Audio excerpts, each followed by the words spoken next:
Hey everybody, and welcome back to another Max Velocity weather forecast. And in today's forecast, we'll be breaking down a growing storm that'll be bringing heavy rainfall that could lead to flooding, and this is also going to bring a winter storm that could bring heavy snowfall, upwards of a foot of snow to parts of the United States, and the threat for ice accumulation that could lead to some major travel impacts. I'll be giving you the latest breakdown on everything that you need to know in this forecast, but let's first begin with what's happening across the United States today. And we'll first begin with the Central Plains, and this is a very active area right now. We have a lot of rainfall that's been happening from North Texas back into parts of Illinois over the past 24 hours. We actually saw upwards of 10 inches of rain in approximately 6 hours last night in parts of North Texas. Seagoville, the specific location just southeast of Dallas, is where we measured around 10 to 11 inches of rainfall. So crazy stuff there, and this activity is continuing across much of North Texas, but a lot of the activity now is shifting into parts of Oklahoma, Arkansas, and Missouri. And the next area to watch for a flooding threat will be Arkansas, where there could be some very heavy rainfall, upwards of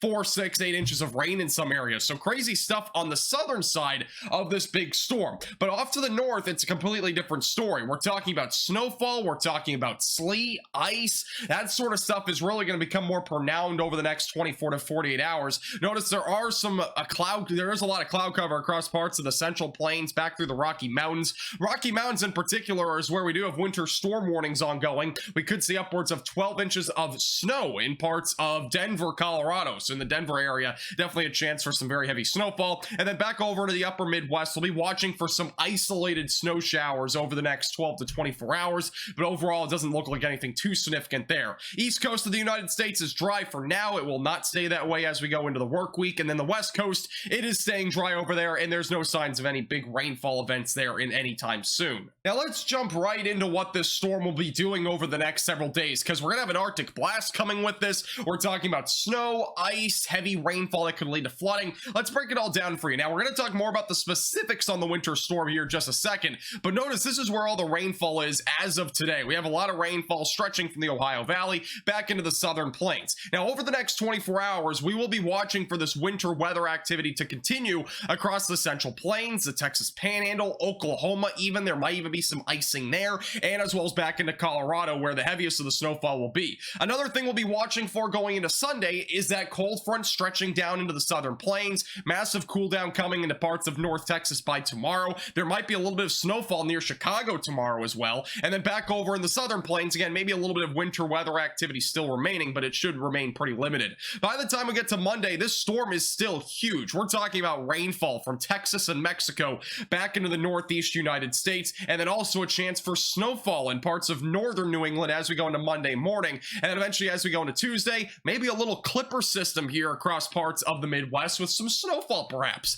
Going into Tuesday, for those near the Chicago area, maybe a little bit of sleet to mix in with that. Going into Wednesday, things clear out a lot. Look at this high pressure system, 1,028 millibars. That is a very strong high pressure system, which really goes hand in hand with this strong low pressure system that we have going across the United States right now. As we get closer to next weekend, things are going to become a bit calmer. We'll be watching for perhaps a winter storm that might go into Canada, but doesn't look like it'll be impacting the United States. And then by the following week, things become very uncertain, and there's really not a whole lot of point in forecasting that far out. Quick little note on the rainfall totals and the keys at the bottom of your screen. Notice there will be a chance in Arkansas over the next 72 hours of upwards of 4 to 6 inches of rainfall. So again, turn around, don't drown if you're on the roadways. Make sure you're taking it safe, because again, there will be a lot of rainfall out there. Even in this red shaded area, we're still talking 2 to 4 inches. And then outside of that, any of these areas could be talking at least around a half an inch, upwards of, again, 3 to 4 inches. Isolated spots, by the way, in Arkansas could go as high as 7 to 8 inches of rain. So definitely be safe if you're anywhere there. All right, let's talk a little bit more about the winter storm that's happening, because there's a lot of stuff to talk about with this.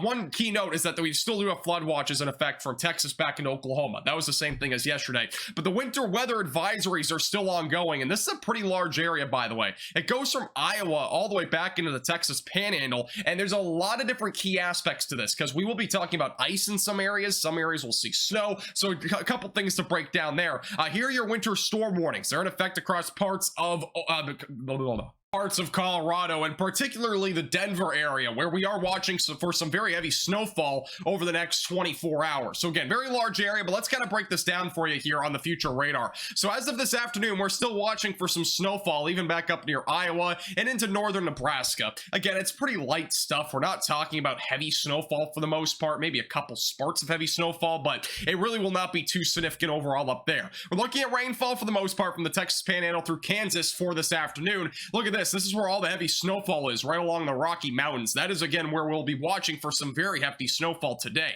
As we go into the evening hours, we'll have to watch areas in Kansas closely because there is a chance for freezing rain, and that will start in parts of southwest Kansas and as well as the Oklahoma Panhandle as we go into the overnight hours tonight. And that is where things are going to become pretty concerning. Now, as we go into the overnight hours, around midnight or so tonight, we'll be looking at some snowfall across Nebraska, light to moderate overall. Moderate to heavy snowfall still possible in the Denver area as we go into the overnight hours as well. Freezing rain activity will start to pick up a little bit more as we get closer to midnight, and eventually as we go into the overnight hours, it becomes a lot more numerous across parts of the Texas Panhandle, Oklahoma Panhandle, and as well as Kansas. And you might be thinking, why should I be that concerned about this if it's not going to be really that widespread and it doesn't look very long lasting? Well, even the smallest bit of freezing rain can cause ice on the roadways, and that could lead to major travel impacts and very slippery roads. So make sure you're taking this seriously. Again, if you have no travel plans for Sunday, I recommend just staying at home at least until it goes above freezing. But notice as we get closer to the morning hours, so right around sunrise, we'll have still freezing rain ongoing, still pretty scattered overall, snowfall ongoing from Kansas City back into Colorado, and eventually as we go into the afternoon and evening, there's actually a chance for sleet back down in Oklahoma and as well as North Texas. The good news about this though, it will not be below freezing, so I'm not expecting ice accumulation, at least in the central Oklahoma area back through north central Texas, but obviously the Texas Panhandle, bit of a different story. And then as we go into Monday morning, all this activity will end up clearing out. In terms of total snowfall, well, a lot's going to come out of this, especially in the Colorado region. That is where we'll be watching for the potential for upwards of 1 to 2 feet of snow in some of the higher elevations. Denver, Colorado, probably going to be around 8 to 12 inches. That's at least my guess at this point. And then across parts of Kansas, we'll be watching anywhere from a coating to maybe a couple inches. That is more contingent, though, on there being a heavy enough amount of snowfall because the temperatures at the surface will kind of be pretty close to the 32-degree mark. So it might take a little while for snow to actually accumulate. Could we see a little bit in the Oklahoma Panhandle? Sure, but I don't think we're really going to see a whole lot of accumulation there. In terms of ice, this is, again, much more concerning. We are watching a pretty large area for the threat of some ice. Even a 100th of an inch can definitely cause some travel impacts, so definitely stay aware in that regard. The better chance of ice accumulation will definitely be in the Oklahoma Panhandle here, so definitely make sure, again, if you have any travel plans on Sunday, take it slow on the roadways if you end up driving. But again, it's going to be kind of dangerous out there because you really can't see ice, obviously, in most cases. Back over in the Midwest, we'll be watching for some isolated snow showers this afternoon and as well as overnight tonight in Wisconsin and as well as back down in parts of northern Missouri. But overall, not a whole lot of accumulation will come out of this. There will be a better chance of snowfall on Tuesday, but overall, if you do see any snowfall, maybe a coating of snow, wouldn't rule out an isolated inch. But again, it would have to be enough heavy snowfall for that to even happen in this case. Thank you so much for watching. Make sure to like the button down below and subscribe if you've not already.